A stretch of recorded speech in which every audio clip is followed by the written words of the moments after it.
Tupongeze kazi kubwa na fedha nyingi ambazo wanaendelea kutuletea Momba, na tukupongezeni wewe mkurugenzi na timu yako kwa namna ambavyo mnaendelea kufanya kazi.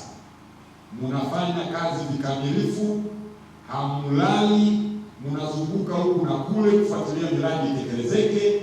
Tunawaona kwa macho, lakini na vyombo vingine vinawaona kwa macho. Endeleeni kuongeza juhudi ili mambo yaweze kuendelea kwenda mbele zaidi.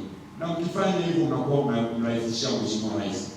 Ninyi ni mikono ya Mheshimiwa Rais, na tuishukuru pia hata ofisi ya mkuu wa wilaya. Maana na yeye Mheshimiwa mkuu wa wilaya ya Momba anafanya kazi vilivyo na vyombo vyake. Maana tunaona anazunguka kwenye maeneo ya miradi, lakini anatoa maelekezo, na kila pahala panapotokea aina ya dalili anakuwa mwepesi wa kwenda na kuendelea kushiriki kutatua moja kwa moja. Kwa hiyo salamu hizi mtaendelea kumpelekea Mheshimiwa mkuu wa mkoa.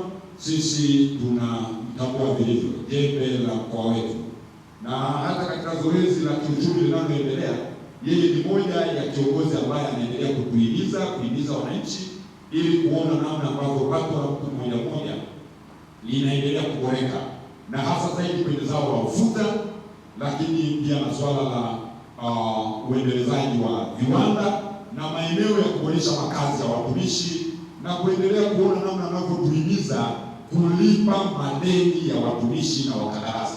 Kwa hiyo yote haya ni ishara tosha kwamba viongozi hawa wanatambua wajibu na majukumu yao. Kwa hiyo kiongozi, utamfikishia salamu zetu, tunajua anavyoendelea kuzisimamia halmashauri.